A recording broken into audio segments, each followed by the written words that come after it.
The Washington College bond hearing to order. The time is 7:02 p.m. Bill, if you would introduce the bond. Our counsel. bond counsel, Lindsay Rader, is here from Funkin Bolton. She has done, this is probably the 6th bond that she's done with us or for us. And she represents the town and goes over the bond issues that we're about to float for the college and make sure that we're represented properly. And it's, by the way, the good thing is it's paid for by the college bond issue. So Lindsay Rader, without further ado, Okay, would you like me to stand over there? you and can speak for- stand or sit or do whatever you like. Okay. It's probably better over there for the camera purposes. Thank you. Good evening. The purpose of this public hearing, it's actually required by the federal tax code because Washington College has asked that the town issue up to $20,750,000 of tax-exempt bonds in order to finance various projects for the benefit of the college. Under Maryland law, these are typically referred to as conduit revenue bonds and will be issued pursuant to the Maryland Economic Development Revenue Bond Act. We published notice of this public hearing at least 14 days prior to today, as required by the federal tax code. And the tax code requires that the council hold the public hearing, and then if it decides to approve the bond issue, it does so by resolution that's adopted by the council and approved by the mayor. And the reason the mayor has to actually approve the resolution is a state law requirement, not a federal tax code requirement. The college has submitted a letter of intent to the town, asking the town to issue these requested bonds. The money's going to be used for a variety of projects, mainly a new residence hall, a new academic building for anthropology, environmental studies, and sciences programs, to renovate some existing residence halls, and to undertake some energy conservation projects, and to undertake various capital projects at the college. And we have representatives of the college here this evening who can answer any questions you have specifically about the projects. The key things for the council and the audience to understand is that if the town approves and then issues these bonds, they are not backed by a pledge of the town's full faith and credit and unlimited taxing power. The town has no obligation to make payment on these bonds, except to the extent that the college makes the required loan payments that support debt service on the bonds. And actually, the way the documents are drafted currently, the college will not be making the payments to the town for the town to pass on to the bondholders. The college will make the payments directly to the bondholder. These bonds will be issued under some existing loan agreements and an indenture of trust, which have been amended to date and will be further supplemented in connection with this contemplated bond issue. And there will be 2 outstanding bank holders. One that now holds the 2013 bonds you issued for the benefit of the college, and another bank which has offered to purchase these 2015 bonds. Under the resolution you're being asked to consider tonight, the town reserves the right to never issue the bonds, to issue less than the college requests. That's all within your control. And it is anticipated that the bond closing will actually occur next week. As Mr. Ingersoll mentioned, all of the costs for all of the professionals, including myself, bond counsel, borrowers counsel, will be paid by the college either from bond proceeds or from the college's funds on hand, whether or not the bonds are ever issued. And in fact, the college will also cover the town attorney's costs for participation in the bond issue. In accordance with the Maryland Economic Development Revenue Bond Act, the resolution delegates to the mayor the authority to determine most of the details of the bond issue, other than those that are specified in the resolution by executive order or otherwise. And that is the customary procedure we have followed for prior bond issues for the benefit of the college. The authority to issue the bonds expires within 1 year after the resolution is adopted. There's no personal liability to town officials or employees if the bonds are issued. And that is sort of a general overview. I'm happy to answer any questions you may have. I have a question.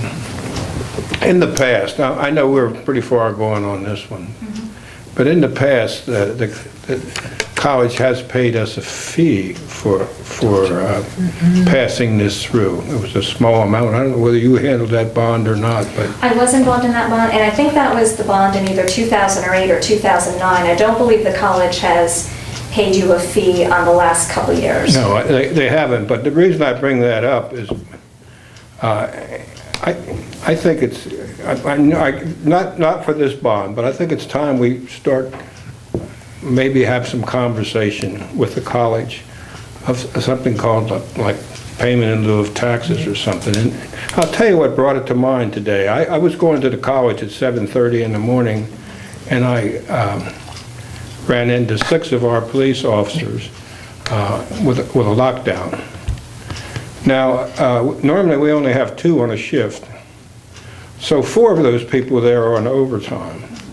I went by tonight at 5:30, and there's still Chestertown PD sitting at the doors. Now, half of our budget goes to our police department. That's a big chunk of money. Now, you say, well, the businesses get benefits too, but the benefits actually, when we have festivals and things, they have overtimes, but they actually pay taxes. Yes. We have 1,000 students up there between 18 and 22. Everybody knows that they're no different than any other young people between 18 and 22, but they do command a little more attention than most people do. And I just think it's time that it even goes further beyond that. We've had 2 fires recently, and our fire departments respond. Now, we don't pay our fire department, but we give them a fee. I don't know how much it's, several, 40,000. it's a fair amount of money every year. All of this comes out of the tax-paying people of Chestertown, not the college students, nor the college. And that they have a tremendous investment up there, and it's tax exempt.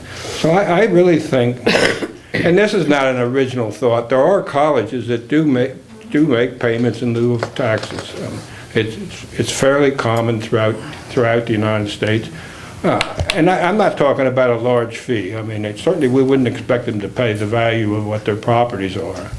But if they only paid 1/10 of the value of their properties, it might help pay for the police department. So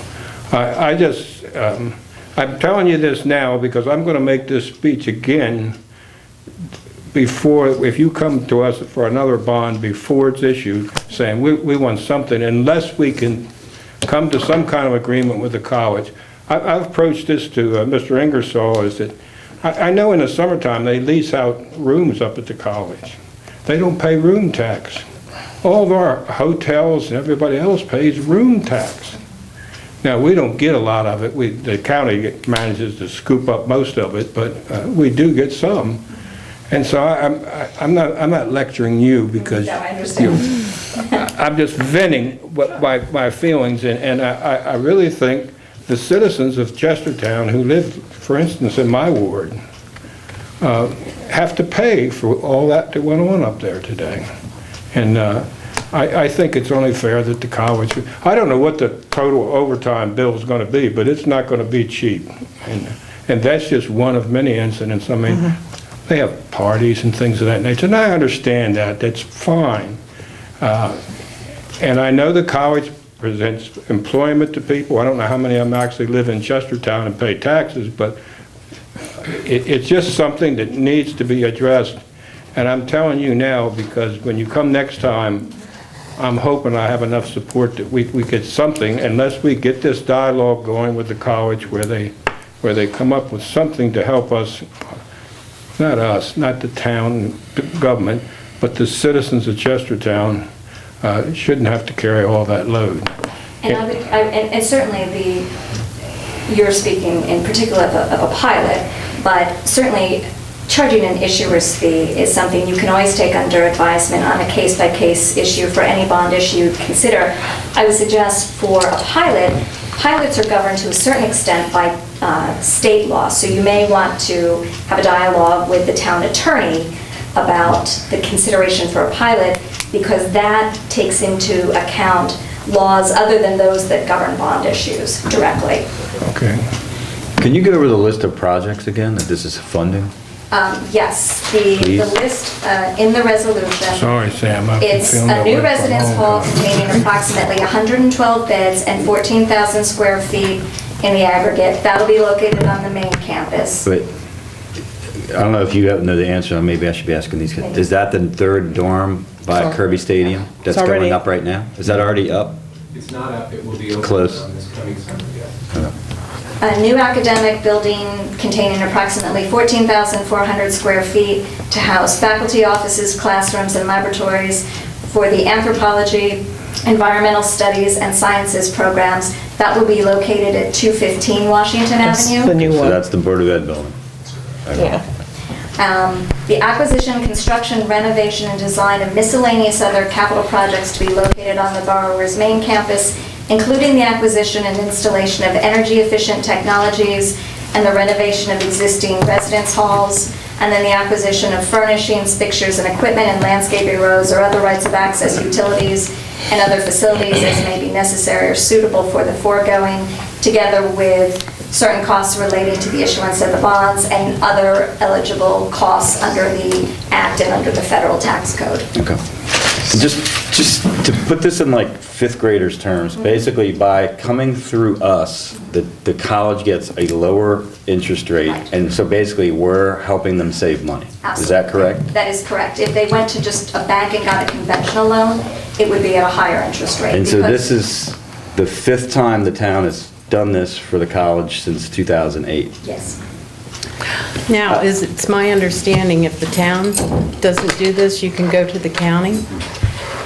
The county is another potential issuer for the Okay. bond issue. There would be other state-level issuers potentially as well. But it is common for a borrower, I will say in Maryland, often to go to the smallest jurisdiction, the town or the city in which it's located first with a request before it would go to the county or another borrower. But you can't bypass the town and go to the county? You can. Good. So the questions I have, I don't know if you can answer them or not, but it seems like the first two major capital projects that you mentioned are already well advanced. So how is it that the college has managed to do this without this bond, without coming to us until now? And I think that's a question better. Okay, that's one question. We can turn Okay. to Mr. Hampton or Mr. Holt in a minute. And would you review, you said that there were no obligations to the town except, and I didn't quite get what you said there, You mean in terms of payments on Yes. the bond? Oh, or obligations because of the bond and risk, liability, whatever, for us. right. The town has no obligation to pay debt service on the bond, except to the extent That's the part the I- college might have made a payment designed to pay debt service on the bond to the town instead of directly to the bank. Oh. I mean, that's never happened. Okay. In my understanding. that's the bit I didn't catch. Yes, that is, because these bonds are anticipated to be held by a single bank, the payments will be made directly to the bank rather than through the town. And the bond documents already in place contain indemnifications by the college to the town Right. for a number of things. That was part of my And role then- as issuer's counsel on the prior bond issue, to make those indemnifications, make sure those indemnifications are in there to protect the town. The last question I had was, I think the original letter we had in August anticipated a request for a $25 million bond? Is my memory faulty on that? I didn't look that letter up. It wasn't the letter of intent I referred to under the Maryland Economic Development Revenue Bond Act. There might have been something the college submitted initially, but that didn't rise to the level of intent Okay, under the act. so it's Mark, did it come? 20 and 3/4. Mark, was Yes, it, is up to, We'd originally asked for 20, and then when it was discussed about the closing costs, whether we would self-finance or take that out of the proceeds, because we had board approval for $20 million in projects, I requested that the amount be extended beyond the $20 million. And the 750 far exceeds the anticipated cost of closing, but Lindsay felt that it was important to put something that we wouldn't exceed, so that we wouldn't have to come back and ask for more, because the hearing is really, the amount is very important. To your question about how could the college proceed on these projects when the bonds haven't been issued, I can just answer from a bond perspective. The college would have had to put in place what's referred to as a declaration of official intent, so that it could then use bond proceeds once they are issued to reimburse itself for project costs it already advanced. Okay. Anything else for me? So if we don't issue the bond, they're going to take the buildings back down again? That one I'm not even going to Go touch. elsewhere. Well, so That's a question for the college representatives. Thank you, Lindsay. You're welcome. Does the college want to make any comments? Mark? Thank you all, and I want to answer the questions that were posed that weren't answered directly. I think we did about the amount, that it was originally 20, and then it's been extended a little bit beyond that.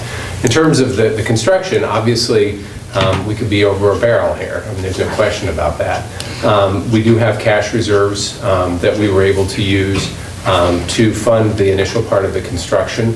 And we're certainly, not about to go bankrupt or miss payroll, but obviously continuing the cost of construction without the bonds in place would be a serious hardship and would probably cause us to have to seek financing that's at a much, much less favorable rate to the college, obviously losing the tax exempt status.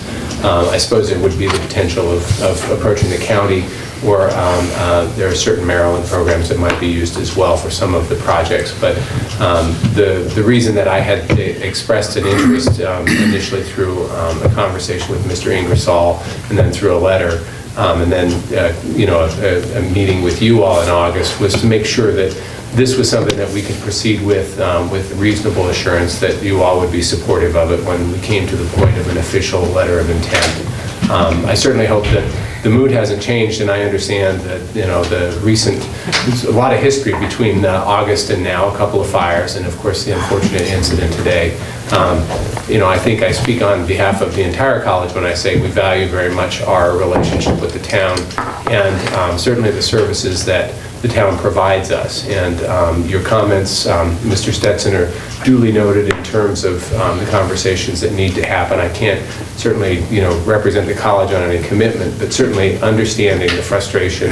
I'm not looking for, as I said, the end of the world, but I think it would be nice if we received some kind of compensation for what the town does for the college. It's a little bit different than a church, because the church has all the residents in town going into the church. Right. And I don't remember the last time we had a call to the church for something. Or now the Lutheran hospital church fire. is a different thing altogether. But the college does demand a little more attention, and you got at least 1,000 people who don't pay any taxes at all up there. So I think, I absolutely, we're going to issue the bond for you, and yeah, I'm not against issuing this bond. But it's too far gone to do anything at this point. And I think that whenever we can, we should help you guys, because when you guys are healthy and thriving, it's a great thing for the community. And I think we all recognize that the college is an amazing asset for everybody as an employer. It's got a beautiful campus. The kids are great. They come spend money at our businesses. But I do echo Marty's sentiments. The college has grown significantly in the last 20 years, from a school of about 800 kids to where I think we're at 1,400 kids now. And as that's happened, the college's land holdings have also grown and taken a lot of properties off of our tax rolls, while simultaneously the demands on our infrastructure that we're paying with taxpayer dollars have also risen. So eventually something's got to give. The college has come to us now 5 times in the last decade, and we've been happy to help. And now I'm on board with Marty. We need some help sometimes as well. And as Marty said, our number one expense by far is the police force, and nobody relies on the police force more than you guys. And so I agree that there is a time that is soon where this conversation needs to happen, because eventually something has to give. And unfortunately, what will probably give first is we may have to raise taxes on our residents. And I don't think that's fair either. So again, I think we're happy to help. I think we all acknowledge what a phenomenal thing it is to have a Washington College in our midst. I think that's some of the things that, it's one of the things that makes us unique. And I want you guys to be strong and thrive, but it's not, there is a downside, and the downside and the tension, honestly, between the town and the college, it's fiscal at the end of the day. It can be exacerbated by personalities, you know, when different regimes are in place, but at the end of the day, it's monetary, and we see our infrastructure needs for you guys increasing and our tax base decreasing, and, you know, it's not a sustainable formula. It really isn't. I want to go on record agreeing with both you and Marty, Chris, and, you know, I think one thing we could do is we could take a look at pilot examples in other communities like Chestertown or smaller communities with colleges being a major factor in a town and stress on municipal budget. And I will say, I did bring up the concept to President Reese, and to say that the idea wasn't well-received, I think would be a little bit of an understatement.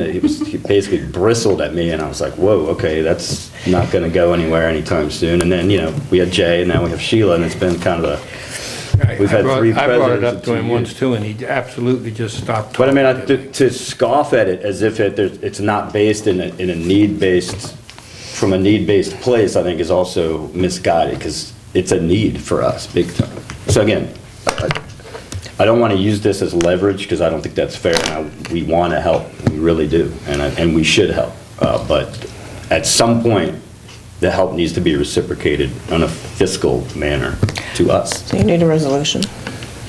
That won't come in this meeting. Right. When we finish the public hearing, we'll finish the. Oh, I thought this was a Is there public anybody- Well, it is, but then if there's anyone from the public who then wants to. Mark, were you comment, finished? just Why couldn't they come to Yeah. this hearing?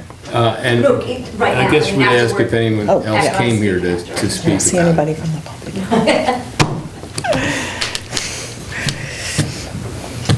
Is there anyone else who came here to speak about this TEPR hearing?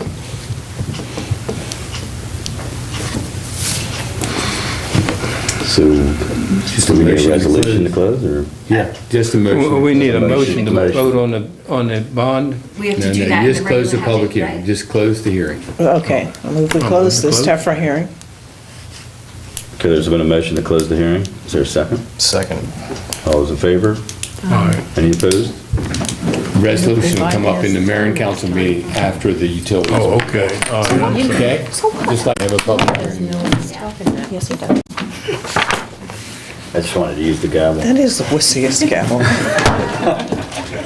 right, we're going to call the Utilities Commission meeting to order, 7:30 PM. The first order of business is to approve the minutes of the Utilities Commission meeting of October 19th. I would 2015. approve the minutes of the October 19th Utilities Commission meeting as presented. Second. All those in favor? Any opposed? Okay, operating funds on hand for the Utilities Commission is $1,067,947.95. We also have in the capital funds for water and sewer hookup, $495,400. That brings us abruptly to Bob Sipes' Utilities Commission report. Mr. Sipes. Evening, Mayor and Council. Update on what's going on at the hospital. They have finished in priority zone 1 and are moving into priority zone number 2. In priority zone number 1, approximately 4 weeks ago, they decided to double the amount of chemical being injected into the ground. So initially, they told us they were going to do 5 gallons into 275 gallons of water for each injection, and they doubled that. 10 gallons of solution into twice as much water for each injection. The concern there is twice as much chemical in the ground, twice as much chance for it to move. And why are they doubling it? Because they want to see what happens. Did They did not express to us any legitimate purpose for doing that, other than they wanted to see what happened. did MDE approve it? Yes. It was submitted to MDE, as far as I know, in an email, and was approved via email. And did they tell us? We found out about it when we got the weekly update from the hospital. And we had a meeting with the hospital since then, and they explained to us what was going on, which was reiterating what was in the weekly reports. And I expressed concern about what they were doing, and they have no intention of not doing it. They said, we submitted it to MDE, MDE approved it, we're doing it. Something else that came up, when we had the meeting upstairs and MDE came down, a specific question was asked on the testing for the surfactant. I said that the surfactant field testing had proven not to be very accurate. That when they were done the initial pilot study and their field test showed no surfactant left, the lab tests showed a minimum of 50 parts per million left. So I said, is the testing for surfactant during this process going to be your field tests, or are there going to be actual lab tests? And Mr. Horatio Tablada told me they would be lab tests.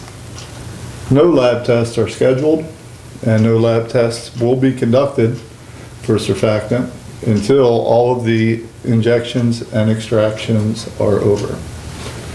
The danger is that we will have no idea if it moves past the injection wells to wells, for instance, on Brown Street or Campus Avenue, because they're not being tested, other than the field test. So if it's under that 50 parts per million, we won't know that it's moving. I called MDE and complained, and they said that's our interpretation of what was in the action plan, and that's what they're going to do, that's what they have to do. And the hospital said, MDE said that's what we have to do, so that's all we're going to do. I heard that quite a few times. We will do what MDE tells us we have to do. Something else, I was having some discussions. There may be another option other than a consent order if the council decides to take action. And there is something called a local courtesy bill that would be submitted to the state. Hopefully with the county commissioners on board as the, what do you call it? Local agent. Yeah, as Local sponsor. as our agent, as our sponsor. They tell me that the bigger the sponsor agency or government entity is, the further that a local courtesy bill is likely to go. What the local courtesy bill could do is if we get that sent down with help from the county commissioners and our representatives, is get a bill passed that says if anything shows up in the town's well fields, we're going to cover that. Who's we? The state legislature. Will that include the well that's down? That would include whatever it takes to get us, whatever we put in, that's the ordinance bill that we ask for. Now, probably on the well that's already down, that would be an issue between us and the hospital, because it was already it was a condition that existed before our concerns got raised. But I don't know that for sure. We could check into that, but what it could do is save a lot of, hopefully it will be an unnecessary bill. But if contamination should show up in the well field and that bill is in place, there's no arguing with anybody about is it covered or not. It stops a legal battle, a potential legal battle, and can save us years in getting our first steps along the path of replacing that water source. They doubled the solution. What happens if the solution gets in our water? Is that a carcinogen? The concern is this: the solution is there for a specific purpose. The solution dissolves the oil and makes it readily available to be removed, which means it gets mixed in with the water. Typically, oil just floats on top. The solution they put in allows it all to mix together. So when I say the solution moves, if the solution moves, so does the oil. Now, when we talk about preferential pathways, if you're not testing down deep in the well, then you won't even pick it up. Because the solution can get in this little underground channel. At the risk of repeating myself, water does not sheet flow. It doesn't move like it does in the ocean. It has these little riverlets in it. If you dig a hole in the ground down past the water table and you stick a pump in it, what you're going to see is not water coming in everywhere. You'll see a little stream over in that corner, and a little stream over in that corner, and a little stream over in that corner. Those are preferential pathways. They flow underground. Even at 30 feet below the surface of the water, you get those little riverlets. If that solution gets in one of those, it's going to travel. How far, I don't know. And how fast, I don't know. But it would just be a matter of time that it gets outside of that hydraulic control, because those rivulets are still flowing through the site, even with the hydraulic control that's meant to keep the oil from moving at the surface. Things down 20 feet are still moving through the site. So that's the concern, is that once you take the solution and you mix the oil with it, you bring it into contact with the oil, what you have now isn't a solution and not oil, you have a mixture of the two. And the solution allows the oil to travel where it otherwise would not. Because the oil would typically float right at the surface of the aquifer, because it's lighter than the water. But once you allow it to mix with the water, it travels wherever the water can go. So with the, back to the, I want to focus on the courtesy bill, because, I mean, we've expressed, and you and I even have expressed this directly to Senator Grumble, or Secretary Grumbles, and I think it's fair to say, like, they just kind of, they're more comfortable than we are with what the hospital is doing, or else they wouldn't continue to issue the permit. So where I'm going is we need assurances from somebody, because what I hear the hospital saying is, we're just doing whatever MDE tells us we can do. And MDE's telling us, well, the hospital's liable for this. So they're kind of pointing in opposite directions. So, And one of the things is, when we were at the meeting, MDE actually looked at us and say, hey, you got to trust the experts, the people that have been doing this for years and years. But then I say something about the EPA paper that was published on behavior of the hydrocarbons in the subsurface. They don't trust those experts. They think that paper is, that's not even worth what it's written on.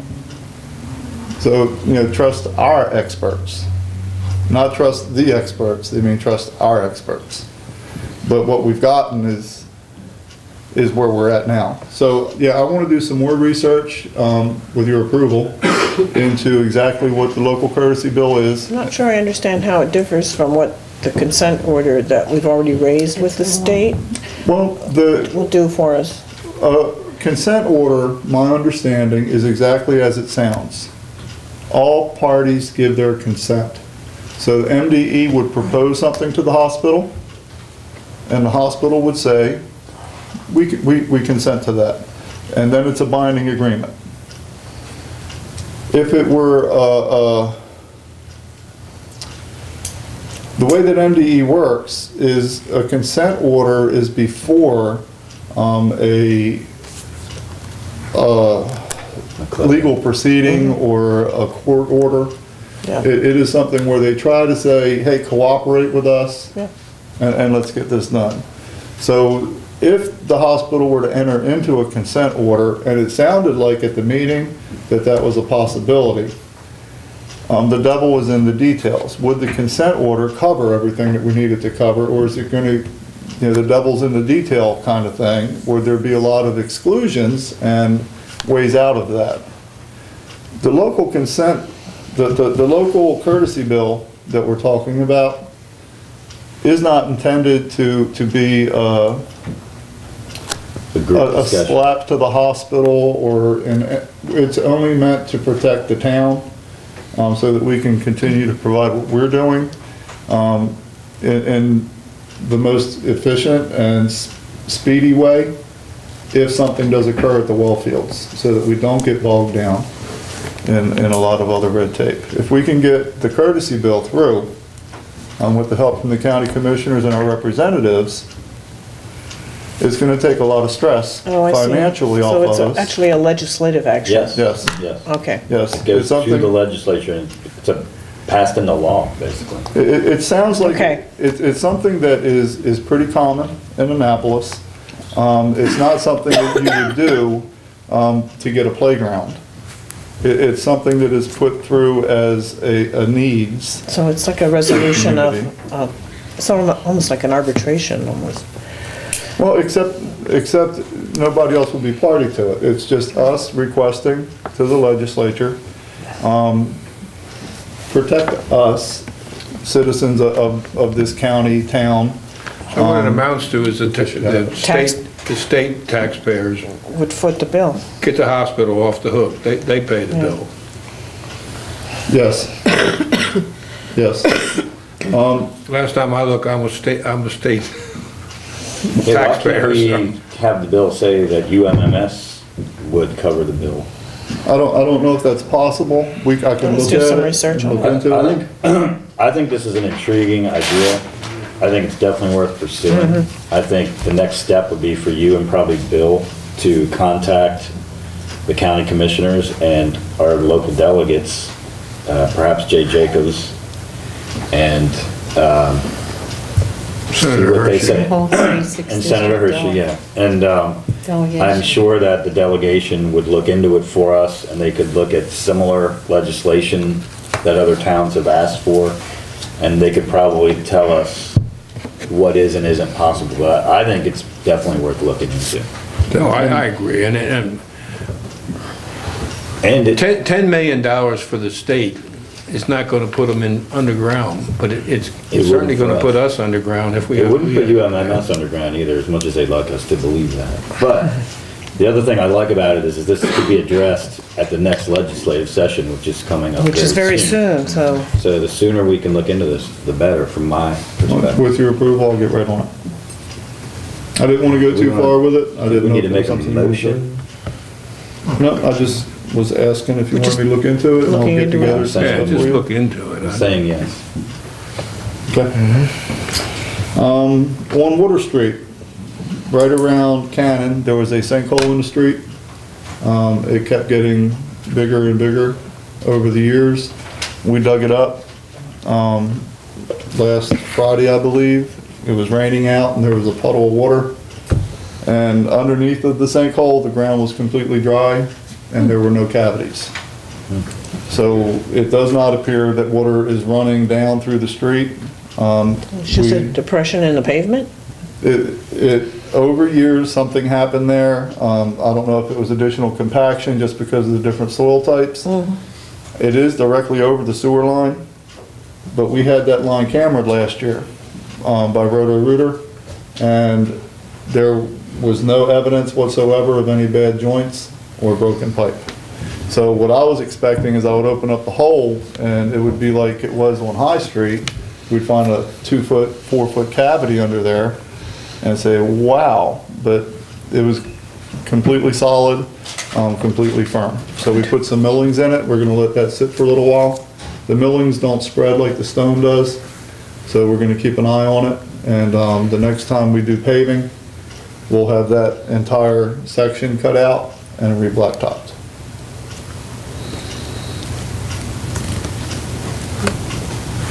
Also on Water Street, going from the end of Queen Street, if you go down Queen, it curves to the left, and there's a set of row homes right by that face Wilmer Park.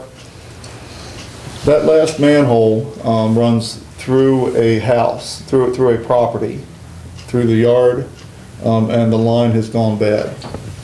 When the smoke testing was done for that, when MES came in, it's been about 3 years ago, we knew there were some bad joints, but it wasn't causing any operational problems. Somebody else has got that property now and they intend to develop to rebuild on it. So I want to relocate that water line It needs to be replaced, so we want to replace it and relocate it about 4 feet so that it's actually on the property line between the two properties where the easement states it should be. And we're going to start on that probably next week. Something we can do completely in-house. Will that affect the, water, doesn't the water line go over there where the artscape is supposed to go in the park? The low area? That's going on across the You street. come in, You mean the rainwater? when you go into Wilmer Park here, it's going to be over on that side. And I think there was concern about drainage over there. You're talking about the row houses right here. The thing is on Queen Street over here. Well, Yeah. this is Queen, Right, this Yeah. being Queen, Water Street's down here. right. There's a manhole here, and at the end of Queen is a circle. And there's a manhole here, Right, there's a house here. We're gonna replace this section. and they're gonna put houses here. Right. And that, Are you taking that into consideration? that's why I'm saying on the property line. Okay. What's there right now is you can't build on a property line. I think there's a 5-foot setback and there's a 10-foot easement, so that would actually leave us, even if they could build wherever they were going to build on either one of the lots, and it wouldn't interfere with it. And then eventually, if the road opens up to come around here, I think that was in the plans to open up, what they call water around to Queen. Well, since, even if that were to happen, there's not a lot of development that can happen in that area, other than the townhouses you were talking about. So we can still provide service to those with this sewer line out the back. Okay, And then the water line would have to be extended. okay. If we do that, then we'll extend it all the way down to Water Street and loop it in. Do you have many sewer lines running through people's property? There were a few. They were being put in back in the 30s, 40s, and 50s, there wasn't that big of a concern about where they were placed. We actually have one in town that runs underneath of someone's house.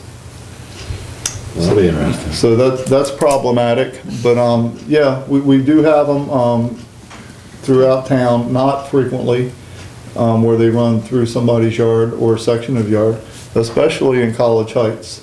I think the water and the sewer lines over College Heights were put in before the roads. And the plans, the person's road for the water and sewer and the person's plans for the road never met. Because where it's supposed to be running down, the plans will show it running down the middle of the street. It'll actually come off into the yard by the curb. But we've been very, very lucky.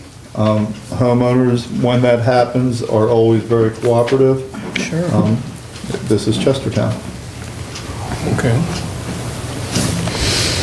And we had one about 2 months ago. The water line was running right underneath of the lady's flower bed, and she had roses that were planted in there that were very sentimental. She had gotten them from other families and from around the country. And yeah, there was a 8-inch water line directly underneath of it, and that's exactly where it sprung a leak at, underneath of her flower bed. That's why they did so well there.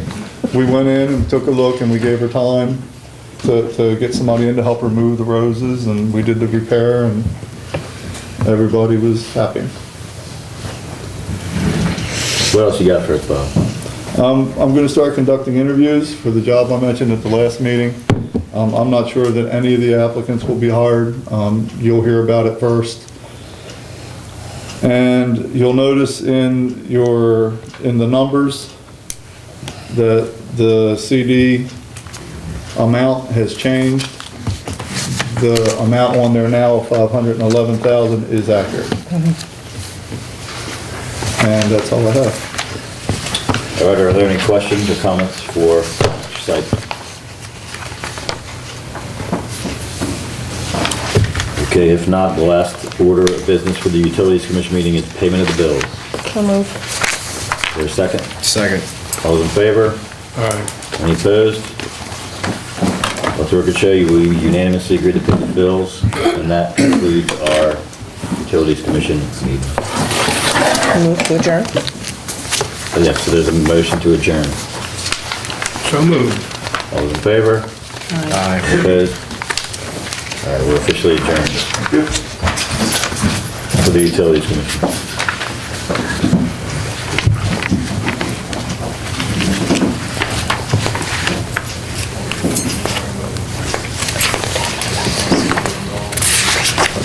Letter about the school.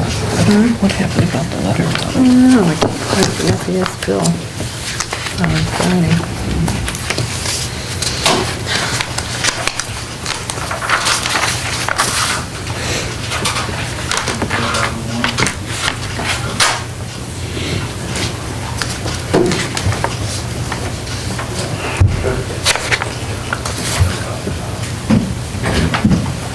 All right, so it's called the Mayor and Council meeting to order. It's 7:52.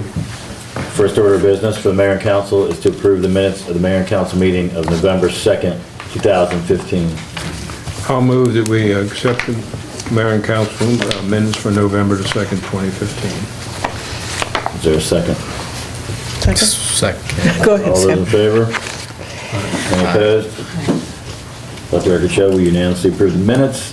Operating funds on hand, our total operating cash on hand for unrestricted use is $2,051,096.10. We also have, from the Washington College donation, the assigned account, $192,740, for total funds of $2,243,836.10. Our third item, Taylor Frey, President of Student Government Association of Washington College, unfortunately is not going to make it this evening because of the ongoing events on the college's campus. So for those of you who are unfamiliar, there was a student who basically left campus. He'd had some disciplinary issues apparently, and his parents reported that he had come home and grabbed a firearm and was at large. So the college has basically been on lockdown all day. They recently announced that they will be reopening tomorrow morning. But for those reasons, those guys are going to come at our next meeting on December 7th, 2015. And it's really just an informative presentation they wanted to make about some of the service projects they've been involved with at the college. So they've already been rescheduled. That brings us to our fourth order of business, which is the police report. Chief Baker.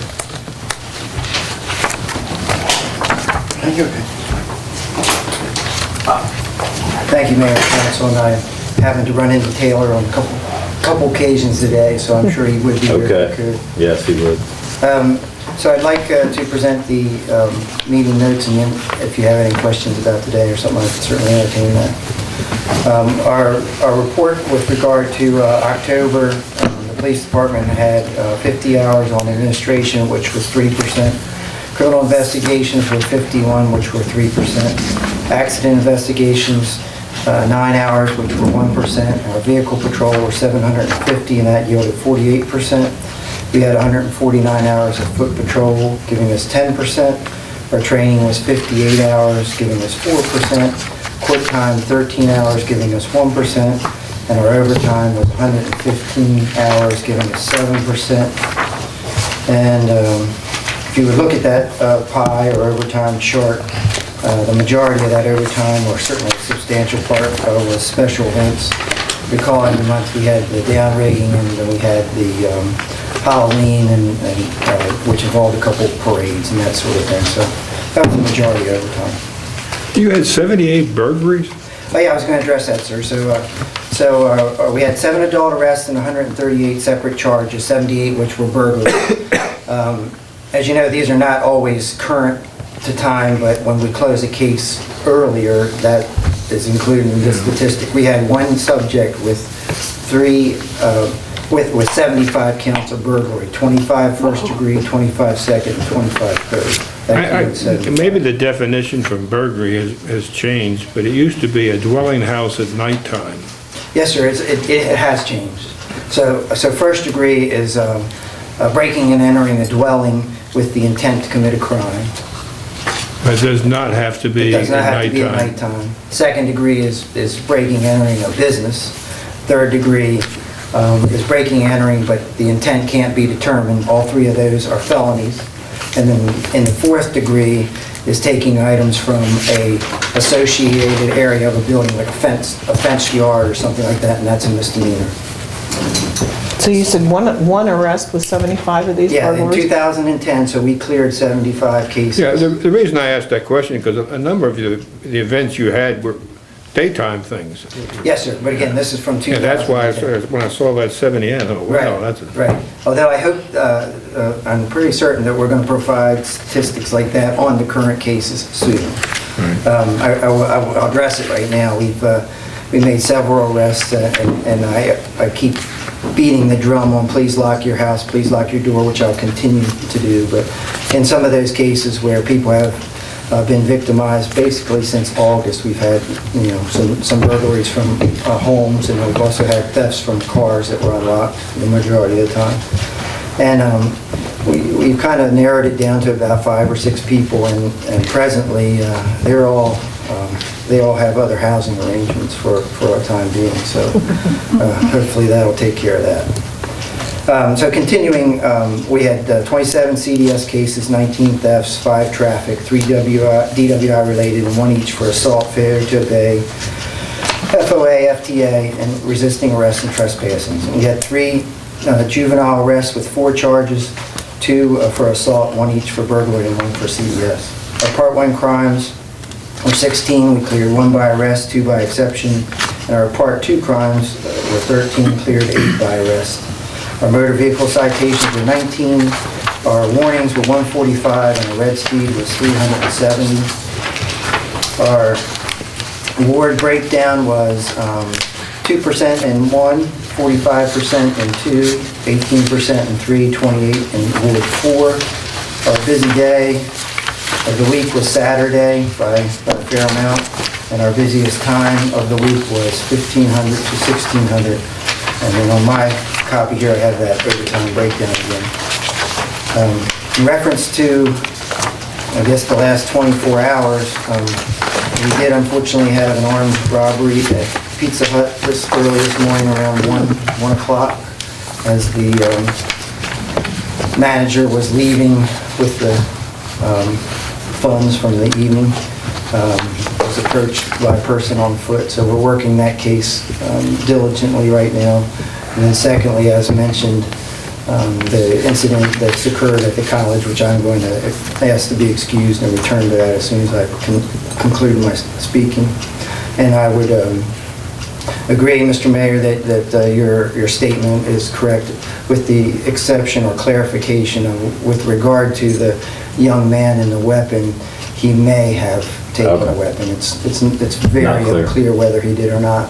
But I just said to Mr. Menifee as we walked in that this situation could be so bad. So I'm so thankful, although it has taken a lot of money and a lot of time, and I'm sure frightened some people. But I'm so happy that we're ahead of the curve on this instead of what could be. So a lot of good agencies have helped the Chestertown Police Department today, and I really appreciate their help.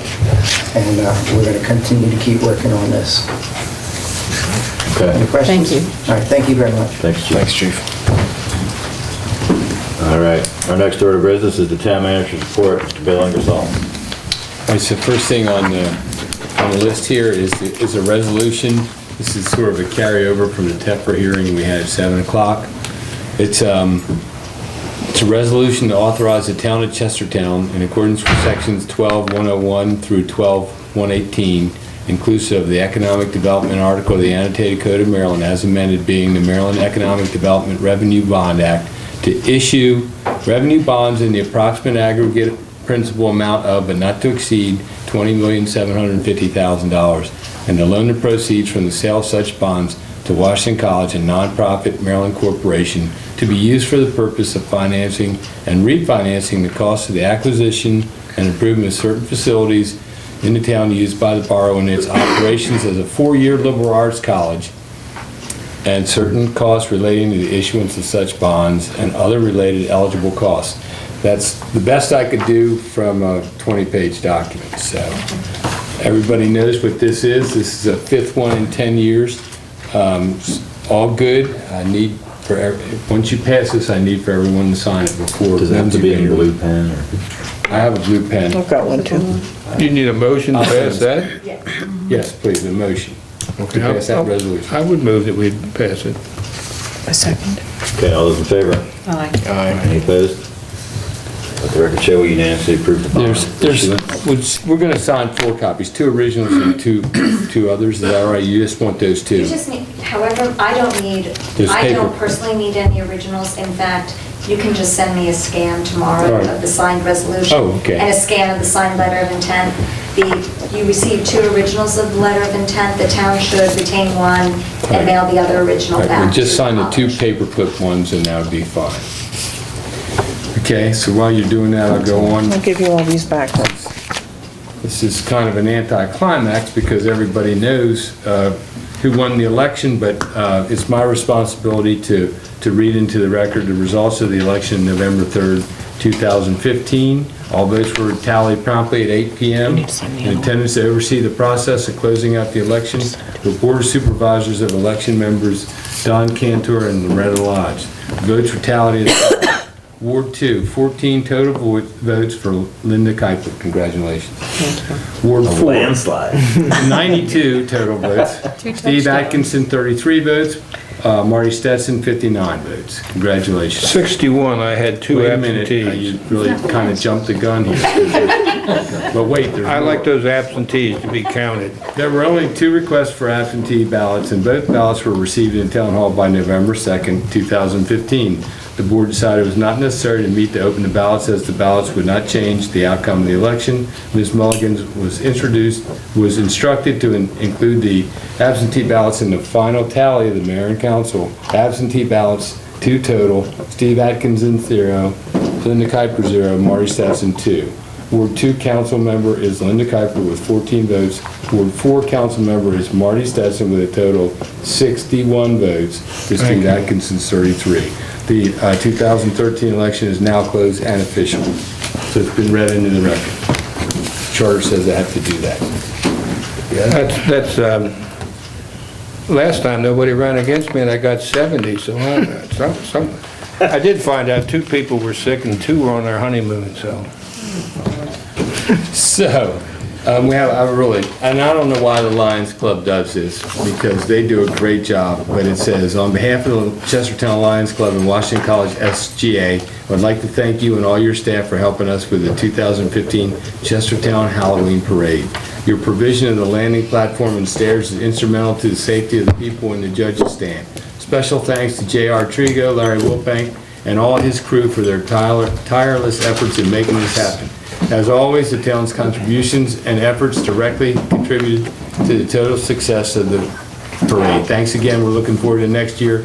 Lion Bob Knapp, Chairman, 2015 Halloween Parade. You know, that's fantastic that they would think to thank us after all the work they put into that. And you know what? They do the best job It of was all, so well and I think the organized. council will probably agree with this. They do the best job of making your job easy, judging the people, so. It was very well organized. The paperwork is there, and you don't, it's just a joy to do it. You're gonna do something about the Gateway Park? Or do you have that on? You do. Gateway Park is underway. I'm happy to say the stone lot on the left has been removed, and the stone was used for the parking lot base and the basketball court base. That area was replaced with fill dirt and will be seeded. The walking trail has been put into the back. There's only one thing we built after that. That's a platform to look over the beautiful stream back there. The road work is being done on Route 20, and it's just great to be underway. Is the road work underway? And the curb and gutter is being taken out. It's fun to watch. And I think the guardrail's been moved back, so pretty soon it's gonna become its butterfly stage. So it's on Bramble's schedule. It's on their schedule, which is always tense for us, but you know, so I think they're gonna make their own deadline. And time of completion is when? I think they'll be done in 2-3 weeks. I mean, once they start putting down asphalt, I Right. think part of the deal was And I think you've seen us putting down sod before. We'll go by the side, the central side, and try to do that left-hand side with our own crew. We've ordered the street lights, which we're buying ourselves and having them installed by Mr. Baldwin. And the furniture also, the tables and the trash cans will be matching, sort of like the theme of the downtown Victorian. I think they were, I went by there today to see what the progress was. And it looked like they were getting ready to put in a curbing all the way out. Yeah, they'll extrude the curb out, and that'll go quickly. A wider sidewalk and entrance that way. They're mining the dirt from Bailey Park, though. Yeah. I had people that saw that equipment out there and said, "Oh, you're going to enlarge the parking lot?" And I said, "Next year." Did they come in from Rolling Road and take that turd? Pardon? Did they come in off of Rolling Road and take that turd out of there? No. Okay. No, they came in and they left a great big machine down by the parking lot that they were taking the That's dirt the side out I of. wanted. There's some of the asphalt was messed up coming in, Rolling Road. No, side. they didn't do that, no. And that's really all my report for right now. I don't want to give you too much good news at once. Thanks, Bill. I just have one thing to report on. I was actually part of a really great event yesterday.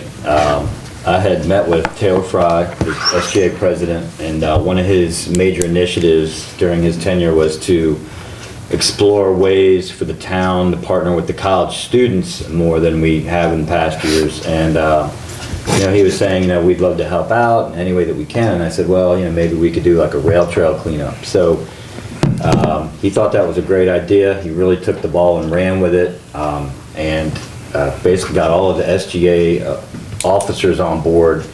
And when you set up something like that with college kids, you just never know what you're going to get. We set it for 1 o'clock so they could have a chance to sleep in, which I thought was important. And he also did a great job, and his officers have incentivizing it. So the kids that showed up, if they chose, they could get 2 credits towards community service hours. They contacted sports teams, they contacted alumni, they contacted local Cub Scout groups. And I showed up at 1 o'clock at Dixon at the parking lot, and I was blown away. There were over 100 students there ready to help out, and it was really, really cool. Congressman Gilchrist was invited. He came out.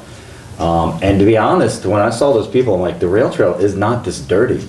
And I was a little worried that there was going to be like 100 people. And I wish they'd have showed up 3 years ago. I know, It was pretty I kept dirty. telling there. that to Taylor, and anyway, but with 100 eyes on all 3 segments of the trail, they ended up filling 25 industrial-sized trash bags with just all kinds of stuff, barbed wire, chairs. They almost got a couch out of one of the ravines, but ended up having to leave that there.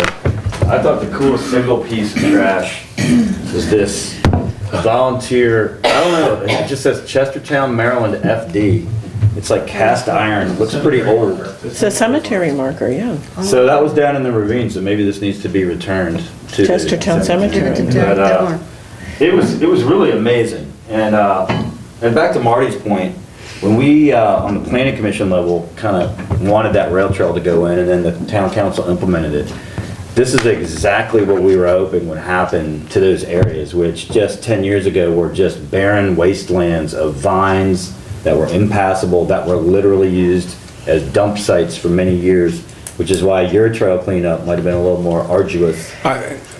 My major item was beer cans, but that's really, the second time I did it, it was coffee cups. So I said, at least they're improving, they're throwing coffee cups and not beer cans. So. But anyway, it was a great success. The kids picked up a ton of trash. I took pictures. I did send it to the press. I hope you guys will run at least a small story, because I think too often we focus on the half dozen party houses, and that's all you hear about with the college kids, when in fact, really the majority of the college kids are pretty cool and willing to help and work with us if we just, ask them to.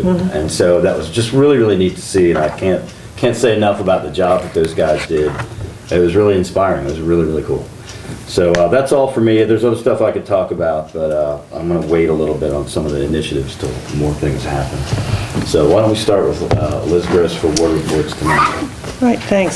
I'm sorry the chief has left, but I would like to personally thank our police department and all the other agencies that were involved with the issues at the college today but we were all still able to move around town. If we didn't actually need to enter the college campus, I had occasion to be out doing errands and appointments in town several times today, and you know, they really made it possible for us to carry on with our normal lives. Slight delay at the hospital, which was also on, you know, partially added security, but so thanks to everybody who made that possible, and I understand from the latest news that things will be pretty much back to normal tomorrow. Thanks also to the town crews. They've been really good about picking up leaves, at least in the first ward. They were going down Campus Avenue today when I was coming by. But we're in that crossover time of year. There's potholes already starting to appear, and there's a cluster of them, Bill, opening up around old patches at the bottom of Rolling Road where it meets Campus Avenue. Exactly. There's 3 or 4 there, and you know, maybe we could get them patched up before it gets too cold. And apart from that, I think things are pretty quiet in the first ward. Right, thank you. Linda? I too want to thank the town, county, and state police for all of their work that they've done today with today's incidents. And Washington College had a wonderful Veterans Day concert. It's pretty much a full house, free concert. Did you go to the dinner before the concert, which was free You to bet. veterans? I get it free because I'm Free a to veteran. veterans, free concert. I did pay for my wife, though. I want you to know, I paid for her. If there's free food involved, there's a good I chance he's gonna be know. there. Or ribbon cutting, which we've got coming up Thursday. And thank you for the town crew for working at least the last 2 Saturdays picking up the leaves, because I think I filled a truck so far. And I'm taking this off of the DCA website. There's supposed to be a ladies' night out on the 19th, which is this Thursday, from 5:30 to 8:30 in downtown Chestertown, with Houston's Dockside Emporium, Empty Hangers, Mimi's Closet, and the kitchen. So also on Thursday night, we have a ribbon cutting for Champion Realty on Cross Street in their new office space. And then this Saturday, there's a Christmas bazaar at Emmanuel Episcopal, so there should be a lot of people downtown at the farmer's market. Yeah. The farmer's market will be open the day before Thanksgiving, which is the 25th. And I think that's, another thing I took off the DCA website. Since 2010, the Chesapeake Bank's Spend Local, Stay Local gift cards have totaled over $45,276 in redemption from participating businesses. I think that's phenomenal.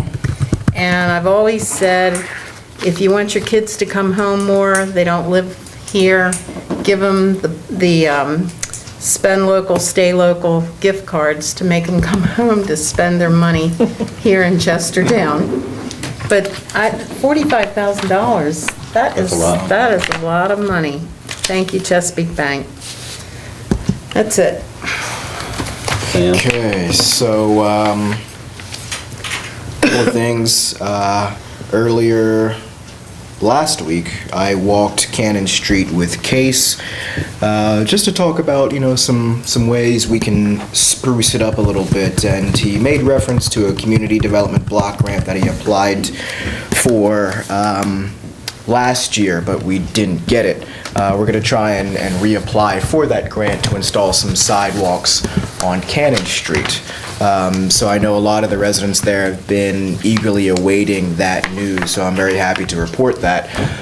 So adding some sidewalks and some curbing will be a big improvement along Cannon Street, which is really eclectic in terms of the types of houses and the types of people that live on It's that like the street. 400, 500, 600 block, yeah. And then one thing that I noticed was the amount of times that I have to stop at that intersection of College and High Street. So Bill, I was curious if we could install one of those traffic sensors so that, you know, the light's not turning on High Street on the right-of-way when there are no cars present on. A demand light, yeah. Right, so because I know we have that at Washington Avenue, at the entrance to the college. Is that possible to install on College and High Street? That's an Achilles heel. That's the only light in town that the town owns. It was, most people think of High Street as a state road. Right. But it's not. They rebuilt it about 30 years ago, turned it over to the town. The light, for the longest time, they didn't, and they finally said, okay, that's your light. Well, as a rule, we don't have anyone here who fixes lights, and so as time has gone by, they've repaired it when the lights go out, and I can ask them, because They put sensors in the ground. Those are expensive. That's a- Right. well, they also, That little white camera the that's right cameras on that you top. see there, Right. they're all hardwired in the other place you see them. They abandoned the radio control, but I'll ask them. Yeah, because that would be nice. They can also probably time them again for us. I don't know where the control is for that light. Right. But they're Yeah, it is a not long as light. sophisticated as the ones that are you know, for the fire company down here. Right. But you know what? I think they pretty much figure we're not able to work on them. They maybe think they're theirs. Yeah. Now, I think it'll be worthwhile to ask, just because I know there are a few firefighters who live out in Coventry Farms, so every second counts when you're trying to get down to the firehouse. Never seen one of those guys stop at a That stoplight. one red light. I have never seen them really stop for very long. Anyway, but I will ask them. I used to close my eyes when that whistle went off. They just go right through. Well, I stopped Yeah, at it, so. And then, Chris, I don't know if, since I wasn't here at the last meeting, did you talk a little bit about the marketing branding session? No, I didn't. Okay. That'd be good. Because we did have a pretty large arts and entertainment district branding session, which was very well attended. That was held on October the 26th. And it was great to see Kay McIntosh in her position as the A&E District Manager and Economic Developer. Lots of high hopes with this. We had a subsequent meeting on November the 6th to really talk about and nail down ideas for a specific brand for the Arts and Entertainment District. Benchworks is actually heading that up, and I think they're going to deliver something pretty impressive. So definitely get excited about that, because we are going places for sure. Other than that, that's the major news from Ward 3. Okay, Marty. All right. On the, I guess it's the 10th, I attended a meeting at Heron Point, Chamber put it on, Linda was there. At Chesapeake College, did an assessment in the 5-county area on the needs of the people in order to find employment and to keep people in the area, and what they're doing about it. And it's kind of interesting. They're not only putting in the conventional study to go on to get a bachelor's degree or an associate's degree, but they're doing some of the trades. She made a comment that a welder makes $85 an hour. And some of our school teachers don't come close to that. So it was really, as I said, it was well done, and they're moving out into the counties. They're trying to partner with all the Board of Education to put in instructors and so forth in the schools. And I almost told them that, you know, we're about to have an elementary school. We'd be glad to give you if you want to move to Chesapeake City. But it's not my job to do that. But it was the meeting lasted about an hour and a half, and it was well attended. I would say there was probably 50, 60 people there.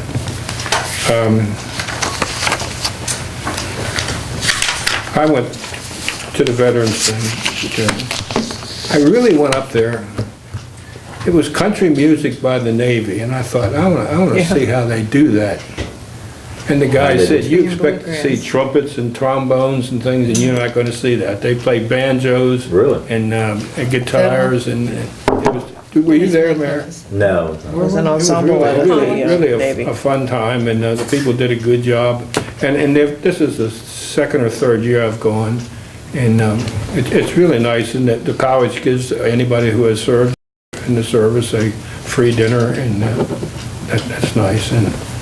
And on Thursday, I went to the CBC meeting, and we had Alex Smoling talk about how they're going to try to deliver the internet to the county, and the problems that are involved, the cost involved, and whether it can be solved and not solved. And I'm not sure that I understood everything he had to say, but I did take this away from him. He said that probably within 10 years, he'll be out of business because people will do like they do with TVs. When they break, they don't repair them. They just go. He said you'll be able to go to Walmart and get a laptop that'll blow the lid right off the one you got for $25. Really? Yeah. So that's the way electronics are going, and I think we all knew that. I can remember as a kid, my dad paid $100 for a, and that's a long time ago when I was a kid, for an ad machine, and now they give them to you when you walk into, if you're the third person in the store or something. Well, they don't. Electronics the prices are coming down, but hopefully the county can do something. They've got a grant and they're trying to get it. He was talking about down at the end of Cliff City, they have fiber down there, but they won't run it because it's too expensive. It's not, doesn't make it worth it. It's just rolled up there in a roll in a ball. You know. And that's about it from 4. We're getting our leaves picked up too, and my God, I said, whoever said nothing so lovely as a tree certainly didn't say that in the fall when those leaves are falling. Yeah, She didn't have to rake it. I actually want to add a couple other things. One is that I have been now to 2 meetings with a group of basically doctors and staff members from the hospital. And really the purpose of the meetings, they were initiated by them. They asked me to attend. I made the second floor town hall available. And really what they're trying to do is essentially tell UMMS and Shore Regional Health what they think this community needs at the hospital before the recommendations come to them, because they just feel like they kind of see the writing on the wall. They're, I think, concerned that we're essentially going to be an emergency room with no inpatient beds one day, and that everybody will basically pass through there to go to Easton. And I have to say, I agree that this town needs to have some inpatient beds because we're so rural, and we're 40 minutes from Easton, and Rock Hall is an hour from Easton. And so I want to give you guys a heads up because at our last meeting, the way that we left it is that they were going to create a press release, which basically in very simple bulleted terms laid out their vision for what they think the hospital should look like down the road. And then ultimately, Senator Hershey was at the last meeting, as was Delegate Jacobs, and those two are going to lead a public meeting probably in the first week in December, probably at Kent County High School, where everybody from the community will be invited to come. There'll probably be some short speeches by maybe somebody like me, maybe a couple of doctors, and then we'll open the floor to the community so that our residents will have a chance to make their concerns heard. So this is something that is gathering steam as we speak. Hopefully the press release will come out very soon, but look for that to come to a paper and a venue near you, because this is really, really important. I keep stressing to all the people at these meetings that people keep coming to me to try to solve this problem, and it's way bigger than Chestertown. This is a regional issue. We really need our state delegation and our county commissioners to take the lead, and I'm happy to come help in any way that I can, but it's much, much bigger than a guy representing 5,000 residents in a small town on the Eastern Shore. It is a regional issue, and we all need to make sure that we let Shore Regional Health and UMMS know what we want before they're telling us what they're going to do. And on a much lighter note, literally, I got an email from Kristen Owen at DCA, and I can't say enough about all the great things DCA is doing to make the community look good and the events they put on. DCA has been working with Nancy Butler, who is probably most well-known for Curb Appeal, and they've kind of been working together to spruce up our holiday decorations. Last year, they raised about $7,000. I think the town this year pitched in another $1,500, which we hope to do for the next couple of years. And they're going to start putting up the garlands, I think, tomorrow. So that's really exciting because they've been adding some wrapped trees and some more of the balls that were up in the trees last year. And I'm really excited because I thought the town looked awesome last winter, and I think it has the potential to look even better this winter, so. And the Christmas parade on the 28th. That's right, so that's going up. Santa comes on the 27th. I got a question to ask. Did we get our letter off on the, not That was right. on closing the elementary school? Not that I'm aware of. Sorry. It's going? We No, can't. can we do that? Oh, absolutely. I'm just sorry. It's been a crush and stuff. There has been a lot of stuff going on. Can you try to draft a letter this week and we'll sign it? Okay. Are there any, there were no requests from the public to be on the agenda. Are there any questions or comments from the audience tonight? Dan? Yes. According to a source, the way I understand this local courtesy bill to work is that I saw tonight that you had Mr. Sykes look into this local courtesy bill. The way I understand the timing has to work is that you guys have to pass something and then it has to be before the commissioners at their December 1st meeting. Okay. That's the way I understood it.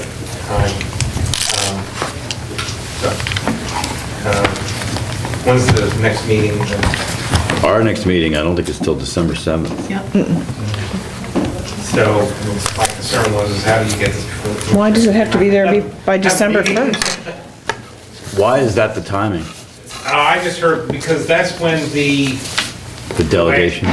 I talked to Jay Jacobs last night. He called me. The way I understand it is that, is December 1st or Tuesday? It's Monday. Monday. Pearl Harbor. Okay, so maybe it's December 2nd, but it's That's the not Pearl first Harbor meeting Day. in December. It's my It's the understanding that 6th of December. whatever you bring to them, It's my they'll son's birthday. put together a resolution kind of that night with the delegates. I could be wrong, but this is the way I'm kind of getting. And then, on another note, the way I understand the local courtesy bills is that it would have to come out of an agency budget. December the 1st You are is a correct. UMNS, not just the state. I've Right, never seen a right. local No, it's the courtesy first, bill or that's why anything it where was it's coming, it doesn't come out of someone's budget. Right. Okay. So I'm not clear why it has to be at the county commissioners by December 1st. Well, for their first meeting in December. They have another I said meeting I on the could be 8th. wrong because, but the way I understand it is that the delegates are there, Hershey Jacobs. Oh, they have some reason to be there. There's a legislative meeting, Okay. and they do this before every legislative session. So what happens is you go there with your resolution from the town, and then they put together a resolution, and then a bill is drafted and it goes in the hopper for January. So I didn't know if you knew the timing of that. Yeah, well, we may need to, There's a deadline for pre-filing bills, so I think it is sometime in December, isn't it? I mean, when I covered the legislature, it was always in December, kind of like all the delegations go to their county seats, and they get a wish list, basically. Yeah. Right. Okay, we'll look into that too. Okay, are there other questions? I got one comment. Sure. Going to what you said about Washington College, this past Saturday, the Kent Center had their Goosebumps Jump, and Washington College sent about 25 That's awesome. people from their Yeah. lacrosse team down to there. That's great. It seems like, I don't know, maybe it just seems this way, but it seems like right now the student body is really active in the town more than I remember. Yeah. Or maybe I'm just noticing it. They got really Probably nice noticing students it up more there. I They do. mean, I see them every day. When we did it back in Yeah, October 10th. that was the college. Volleyball teams were there, so Right. the teams have been getting Great. out. It's great. And the college pays Any other taxes questions? on the Lamont property. We have to pay the bills. We moved that. Oh, I forgot. I move we pay the bills. Is there a second? Second. All those in favor? Aye. Any opposed? Let the record show we unanimously agree to pay the bills. Is there a motion to adjourn? So moved. Second. All those in favor? Aye. Any opposed? All right, we're adjourned. The letter,